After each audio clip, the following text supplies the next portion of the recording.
अच्छा इमरान भट्ट साहब, ये दसो कि क्या एक गल की जाती है कि इस टाइम शायद हाकी की जी थले आँदी पई वजह एक ये आ कि साढ़े जो ग्राउंड एक तो वैसे ही घट ने हाकी दे, अकैडमियां भी एडियां खास नहीं है ट्रेनिंग देने वास्ते नवे टैलेंट नूं। दूसरी गल है आस्ट्रो टर्फ का ना होना, जदीद सहूलियात ना होना ग्राउंड के विच, क्या ये बहुत बड़ी वजह है? देखो पहले भी ऑस्ट्रोटर्फ साडे कोल हुण ते फिर ऑस्ट्रोटर्फ लाहौर दे विच ने तीन चार लाबियां ही हैं, बल्कि ज्यादा ने, 4-5 ने। पहले भी इन्नी ऑस्ट्रोटर्फां नहीं होंदियां सन, लेकिन गल होंदी सी कि स्कूलों के टूर्नामेंट हो रहे होंदे सन, यूनिवर्सिटी के क्लास के टूर्नामेंट हो रहे होंदे सन, उस तो बाद पाकिस्तान के अपने डिवीजन लाहौर डिस्ट्रिक्ट के होंदे सी, लाहौर डिवीजन के होंदे सी, उस तो पंजाब के टूर्नामेंट होंदे सन। इन्हां ने टूर्नामेंट ही मुकाते ने। देखो प्लेयर ਨੂੰ कुछ ना कुछ तो नजर आना चाहिए ना कि मैं पाकिस्तान टीम ਨੂੰ टच करने वास्ते मेरे को है कि मैं किस इवेंट ਨੂੰ टच करना है, किस चीज ਨੂੰ। पहले प्लेयर को लालच होता सी कि डिपार्टमेंट मिल जाएगा, ਅਸੀਂ पाकिस्तान के कैंप च जावांगे ते डिपार्टमेंट मिल जाएगा, PIA हो गया, कस्टम हो गया, उस तो अलावा नेशनल बैंक हो गया और बाबडा हो गया, वो डिपार्टमेंट होंदे सन ना जी जी। वो चीज़ां खत्म होने तो बाद ना उस तो बाद टूर्नामेंट ही कोई नहीं होया, टूर्नामेंट भी कोई नहीं होया। पाकिस्तान एक एहो जिहा नेशन है कि जेड़ा ग्रास से खेलने का प्लेयर भी ऑस्ट्रोटर्फ से अच्छी हॉकी खेलता है। ग्रास की हॉकी सब तो मुश्किल हुई है गेंद को रोकने वास्ते, ऑस्ट्रोटर्फ की हॉकी आसान है ये। ते पाकिस्तान की जी खूबसूरती ये ना होया ये कि ग्रास से खेलने की वजह तो प्लेयर पक्का प्लेयर बन जाता है, उसकी स्टॉपेज अच्छी हो जाती है। तो जो ऑस्ट्रोटर्फ से आता है ना तो उदों वो अच्छा परफॉर्म करता है।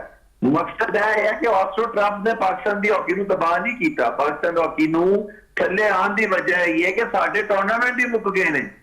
अस्सी रैशद चैंपियनशिप तो अलावा कोई टूर्नामेंट होता ही नहीं। हूं जाके आर्मी चीफ जो आर्मी इन्वॉल्व हुई है वो अपना क्लबों का टूर्नामेंट कराती है, डिवीजनल टूर्नामेंट कराती है, उसकी वजह तो कुछ थोड़ा बहुत प्लेयर क्लबों इंटरस्ट होया है।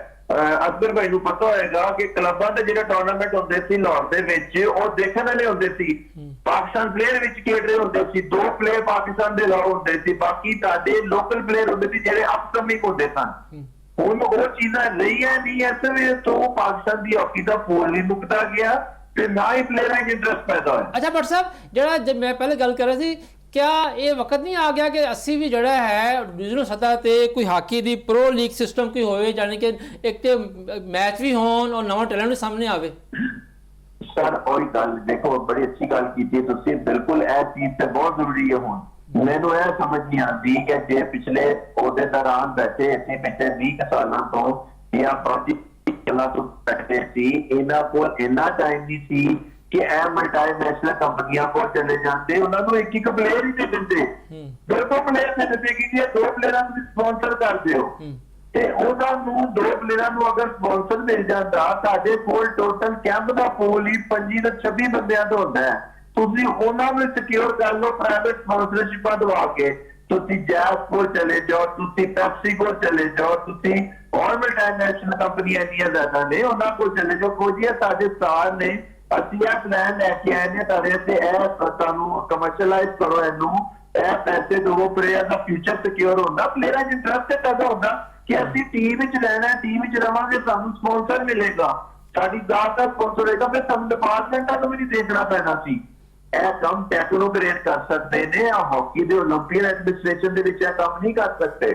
ਮੇਰੀ ਵਾਨੀ ਸਾਹਿਬ ਨਾਲ ਰਿਕੁਐਸਟ ਹੈ कि सर तुसी इस चीज के उत्ते फोकस करो कि प्लेयरां नूं प्राइवेट स्पॉन्सर मिलन ताकि उन्हां कोल पैसा आए, वो डिपार्टमेंट होण या ना होण, लेकिन प्राइवेट स्पॉन्सर के पैसे दे नाल वो अपनी जिंदगी नूं, अपने फ्यूचर नूं सिक्योर कर सकन, उन्हां च हॉकी दा इंटरस्ट पैदा होए। सही गल है। इस तरह कंपनियां कोलों प्राइवेट लीग करान, जिस तरह प्रो लीग दा लीग पाकिस्तान विच करान।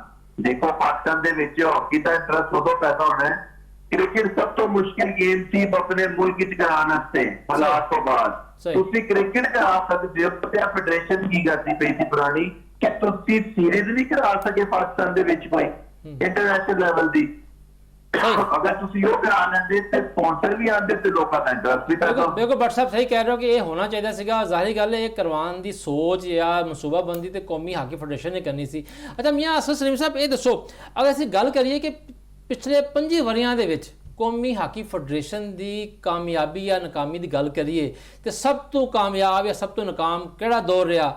ਔਰ ਦੂਸਰੀ ਗੱਲ ਇਹਦੇ ਨਾਲ ਹੀ ਜਿਹੜੀ ਹੈ, ਕਿਆ ਹੁਣ ਵੀ ਪੋਸੀਬਲ ਹੈ ਕਿ ਜਿਹੜੀ ਸਾਡੀ ਕੌਮੀ ਹਾਕੀ ਫੈਡਰੇਸ਼ਨ ਹੈ ਇਹ ਸਿਆਸਤ ਤੋਂ ਪਾਕ ਹੋ ਜਾਵੇ?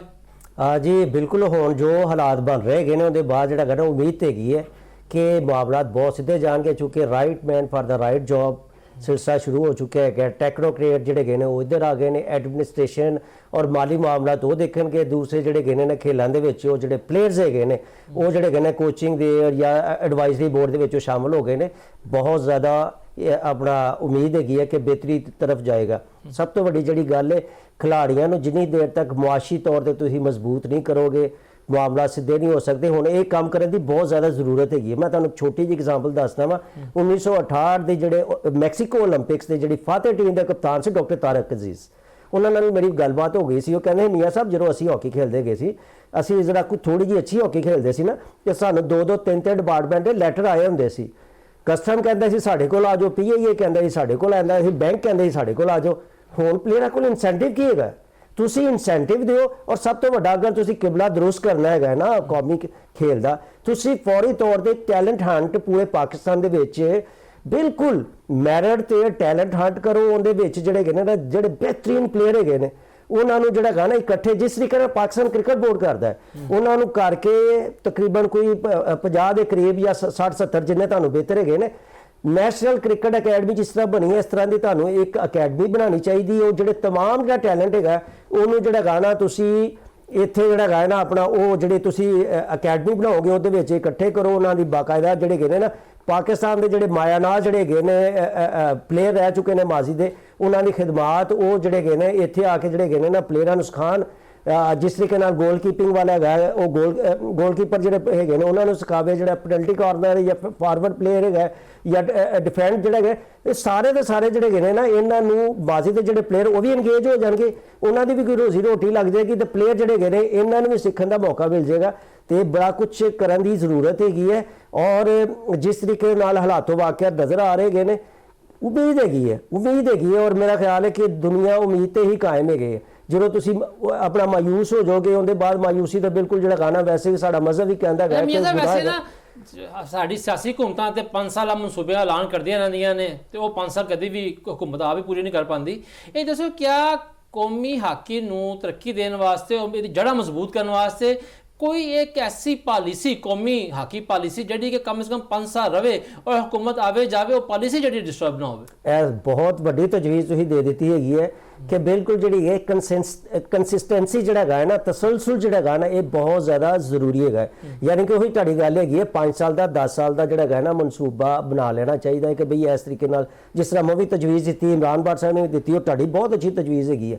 ਇਹਨਾਂ ਦੇ ਵਿੱਚੋਂ ਜਿਹੜੀ ਗਏ ਨੇ ਤਮਾਮ ਜਿਹੜੇ ਗਏ ਨੇ ਥਿੰਕ ਟੈਂਕ ਇਹਨਾਂ ਨੂੰ ਬੁਲਾਉਣ, ਇੱਕ ਵੱਡੀ ਜਿਹੜੀ ਗਈ ਨਾ ਗੋਲਮੇਜ਼ ਜਿਸ ਤਰ੍ਹਾਂ ਕਾਨਫਰੰਸ ਹੁੰਦੀ ਹੈ ਇਸ ਤਰ੍ਹਾਂ ਹਾਕੀ ਦੀ ਇੱਕ ਗੋਲਮੇਜ਼ ਕਾਨਫਰੰਸ ਹੋਣੀ ਚਾਹੀਦੀ ਹੈ ਜਿੰਦੇ 'ਚ ਹਾਕੀ ਓਲੰਪੀਅਨ ਟੈਕਨੋਕ੍ਰੇਟ ਉਹਨਾਂ ਕੋਲ ਤਜਾਵੀਜ਼ ਲੈਣੀਆਂ ਚਾਹੀਦੀਆਂ ਨੇ ਔਰ ਉਹਨਾਂ ਤਜਾਵੀਜ਼ ਦੀ ਰੋਸ਼ਨੀ ਦੇ ਵਿੱਚ 5 ਸਾਲ ਜਾਂ 10 ਸਾਲ ਦਾ ਮਨਸੂਬਾ ਬਣਾ ਲਿੱਤਾ ਲੈਣਾ ਚਾਹੀਦਾ। ਬੜੇ ਅਫਸੋਸ ਨਾਲ ਮੈਨੂੰ ਕਹਿਣਾ ਪੈ ਰਿਹਾ ਹੈ ਕਿ ਕੌਮੀ ਖੇਲ ਅਸੀਂ ਹਾਕੀ ਕਹਿੰਦੇ ਹਾਂ ਕਿ ਕੌਮੀ ਖੇਲ ਹੈਗਾ, ਲੇਕਿਨ ਅਸੀਂ ਦਿਲੋਂ ਮੰਨਣ ਵਾਸਤੇ ਤਿਆਰ ਨਹੀਂ ਹੈਗੇ। ਅਸੀਂ ਤੇ ਇਹਨੂੰ ਇੰਝ ਜਿਹੜਾ ਹੈਗਾ ਨਾ ਸੋਤੇਲੀ ਬਾਜਾ ਸੇ ਇਹਦੇ ਨਾਲ ਸਲੂਕ ਕਰ ਰਹੇ ਹੈਗੇ ਆ ਬਈ ਜਿਹੜਾ ਗਏ ਨਾ ਅਗਰ ਜਿਹੜੇ ਕ੍ਰਿਕਟਰ ਹੈਗੇ ਨੇ ਇਹਨਾਂ ਦੇ ਤੁਸੀਂ ਨਾਜ਼ ਨਖਰੇ ਚੁੱਕ ਰਹੇ ਹੈਗੇ ਨੇ ਔਰ ਇਹਨਾਂ ਨੂੰ ਜਿਹੜਾ ਹੈਗਾ ਨਾ ਇੰਨੇ ਨੇ ਪੈਸੇ, ਇੱਕ ਬੰਦਾ ਅਗਰ ਕੋਈ 3-4 ਮਹੀਨੇ ਜਾਂ 6 ਮਹੀਨੇ ਖੇਲ ਜਾਂਦਾ ਹੈ ਕਰੋੜਾਂ ਅਰਬਾਪਤੀ ਹੋ ਜਾਂਦਾ ਹੈਗਾ। ਤੇ ਹਾਕੀ ਪਲੇਅਰ ਵਿਚਾਰੇ ਜਿਹੜੇ ਸਾਰੀ ਜ਼ਿੰਦਗੀ ਹਾਕੀ ਖੇਲ ਕੇ ਵੀ ਤੇ ਆਪਣਾ 5 ਮਰਲੇ ਦਾ ਮਕਾਨ ਨਹੀਂ ਬਣਾ ਸਕਦੇਗੇ। ਇਹ ਬੜੇ ਅਫਸੋਸ ਦੀ ਗੱਲ ਹੈਗੀ ਹੈ। ਮੈਂ ਸਮਝਦਾ ਵਾਂ ਕਿ ਇੱਕ ਮੈਂ ਤੁਹਾਨੂੰ ਦੱਸਦਾ ਵਾਂ ਕਿ ਹੁਣ ਬਾਟ ਸਾਹਿਬ ਚੁੱਕੇ ਗੋਲਕੀਪਰ ਹੈਗੇ ਨੇ ਪਾਕਿਸਤਾਨ, ਮੈਂ ਨਾਮ ਨਹੀਂ ਲੈਂਦਾ, ਪਾਕਿਸਤਾਨ ਹਾਕੀ ਟੀਮ ਹੀ ਦੱਸ ਰਿਹਾ। ਮੈਂ ਸਾਹਿਬ ਇੱਥੇ ਮੈਂ ਭੱਟ ਸਾਹਿਬ ਕੇ ਸਵਾਲ ਪੁੱਛਣਾ ਚਾਹਾਂਗਾ। ਇਮਰਾਨ ਭੱਟ ਸਾਹਿਬ, ਚੂੰਕਿ ਸਾਡੇ ਟਾਈਮ ਦਾ ਪ੍ਰੋਗਰਾਮ ਦਾ ਵੇਲਾ ਜਿਹੜਾ ਮੁੱਕਣ ਲੱਗਾ ਹੈ, ਸਿਰਫ ਮੈਂ ਚਾਹਾਂਗਾ ਇੱਕ ਤਾਂ ਤੁਸੀਂ ਆਪਣੀ ਤਜਾਵੀਜ਼ ਦੇ ਦਿਓ, ਦੂਸਰਾ ਜਿਸ ਤਰ੍ਹਾਂ ਮੀਆਂ ਸਾਹਿਬ ਕਹਿ ਰਹੇ ਨੇ ਕਿ ਇਸ ਟਾਈਮ ਸਾਡੇ ਕੋਲ ਮੁਲਕ ਦੇ ਵਿੱਚ ਹਾਕੀ ਅਕੈਡਮੀਆਂ ਬਿਲਕੁਲ ਘੱਟ ਨੇ, ਪ੍ਰਾਈਵੇਟ ਵੀ ਔਰ ਸਰਕਾਰੀ ਸਤਹ ਦੇ ਉੱਤੇ ਤੇ ਕੌਮੀ ਹਾਕੀ ਮੇਰੇ ਖਿਆਲ ਅਕੈਡਮੀ ਹੈ ਕੋਈ ਨਹੀਂ ਹੈ। ਦੇਖੇ ਮੀਆਂ ਸਾਹਿਬ ਨੇ ਬੜੀ ਚੰਗੀ ਗੱਲ ਕੀਤੀ ਹੈ। ਮੈਂ ਉਸੇ ਗੱਲ ਨੂੰ ਅੱਗੇ ਲੈ ਕੇ ਜਾਵਾਂਗਾ ਕਿ ਹਾਕੀ ਨੂੰ ਬਿਹਤਰ ਕਰਨ ਵਾਸਤੇ ਅਕੈਡਮੀਆਂ ਜ਼ਰੂਰੀ ਨੇ। ਉਹਦੇ ਵਿੱਚ ਬੱਚਿਆਂ ਨੂੰ ਤੁਸੀਂ ਇਹ ਸਮਝ ਲਓ ਕਿ ਇਹਨਾਂ ਨੂੰ ਫੈਸਿਲਿਟੇਟ ਕਰੋ ਕਿ ਐਜੂਕੇਸ਼ਨ ਵੀ ਫ੍ਰੀ ਹੋ ਜਾਏ ਇਹਨਾਂ ਦੀ, ਨਾਲ ਉਹ ਖੇਡਣ, ਨਾਲ ਪੜ੍ਹਨ, ਇੱਕ ਇਨਵਾਇਰਮੈਂਟ ਵਿੱਚ ਰਹਿਣ ਤੇ ਨਾਲ ਉਹਨਾਂ ਨੂੰ ਇਨਸੈਂਟਿਵ ਮਿਲੇ। ਇਹ ਚੀਜ਼ਾਂ ਹੀ ਹਾਕੀ ਨੂੰ ਇੰਟਰਸਟ ਪੈਦਾ ਕਰਨਗੀਆਂ, ਇਹੀ ਪਲੇਅਰਾਂ ਨੂੰ ਵਾਪਸ ਲੈ ਕੇ ਆਉਣਗੀਆਂ। ਐਸੇ ਨਾਲ ਹੀ ਪਲੇਅਰਾਂ ਪਲੇਅਰਾਂ ਦਾ ਪੂਲ ਵਧੇਗਾ ਤੇ ਸਾਡੀ ਹਾਕੀ ਇੰਟਰਨੈਸ਼ਨਲ ਲੈਵਲ ਤੇ ਟਾਈਮ ਲਏਗੀ ਵਾਪਸ ਆਉਣ ਨੂੰ। ਜਿਨ ਮੁਲਕਾਂ ਨੂੰ ਅਸੀਂ ਰੋਲ ਕਰਦੇ ਸੀ ਅੱਜ ਉਹ ਸਾਡੇ ਤੇ ਰੋਲ ਕਰਦੇ ਨੇ ਗਰਾਊਂਡ ਦੇ ਵਿੱਚ। ਉਹਦੀ ਵਜ੍ਹਾ ਇਹ ਹੈ ਕਿ ਅਸੀਂ ਉਹਨਾਂ ਪਲੇਅਰਾਂ ਦੀ ਨਾ ਕਦਰ ਕੀਤੀ ਹੈ, ਨਾ ਉਹਨਾਂ ਹੀਰਿਆਂ ਨੂੰ ਸੰਭਾਲਿਆ ਔਰ ਨਾ ਹੀ ਹਾਕੀ ਦੀ ਤਰੱਕੀ ਦੇ ਬਾਰੇ ਸੋਚਿਆ। ਅਸੀਂ ਆਪਣੀ ਜ਼ਾਤ ਦੇ ਬਾਰੇ ਸੋਚਿਆ। ਜਦੋਂ ਜ਼ਾਤ ਦੇ ਬਾਰੇ ਚੋਂ ਬਾਹਰ ਨਿਕਲ ਕੇ ਆਪਣੇ ਮੁਲਕ ਤੇ ਹਾਕੀ ਦੇ ਬਾਰੇ ਸੋਚੋਗੇ ਤੇ ਕੋਈ ਵੀ ਚੀਜ਼ ਐਸੀ ਨਹੀਂ ਦੁਨੀਆ 'ਚ ਜਿਹੜੀ ਮੁਮਕਿਨ ਨਾ ਹੋਏ। ਤੇ ਪਾਕਿਸਤਾਨ ਦੇ ਵਿੱਚ ਹਾਕੀ ਦਾ ਅੱਲਾਹ ਵਾਲੇ ਗੋਡ ਗਿਫਟਡ ਜਿਹੜਾ ਹੈ ਟੈਲੈਂਟ ਹੈ ਜੀ, ਤੇ ਇਹਨੂੰ ਸਿਰਫ ਪਾਲਿਸ਼ ਕਰਨ ਦੀ ਜ਼ਰੂਰਤ ਹੈ। ਅੱਛੇ ਬੰਦੇ ਲੈ ਕੇ ਆਉਣ ਦੀ, ਨੀਅਤ ਦੇ ਸਾਫ਼ ਬੰਦੇ ਲਿਆਉਣ ਦੀ, ਜਿਹੜਾ ਹਾਕੀ ਦੇ ਨਾਲ ਸਿੰਸੀਅਰ ਹੋ ਕੇ ਕੰਮ ਕਰਨ, ਪਲੇਅਰਾਂ ਦੀ ਫੈਸਿਲਿਟੀਜ਼ ਦੇ ਬਾਰੇ ਸੋਚਣ, ਪਲੇਅਰਾਂ ਦੇ ਘਰਾਂ ਦੇ ਬਾਰੇ ਚ ਸੋਚਣ, ਉਹਨਾਂ ਨੂੰ ਗਰੂਮ ਕਰਨ, ਉਹਨਾਂ ਨੂੰ ਜਿਸ ਕਹਿੰਦੇ ਨੌਲੇਜ ਦੇਣ ਤੇ ਸਾਡੀ ਹਾਕੀ ਅਗਲੇ ਚੰਦ ਸਾਲਾਂ ਦੀ ਦੁਨੀਆ 'ਚ ਟੌਪ ਲੈਵਲ ਦੀ ਹਾਕੀ 'ਚ ਹੋਏਗੀ।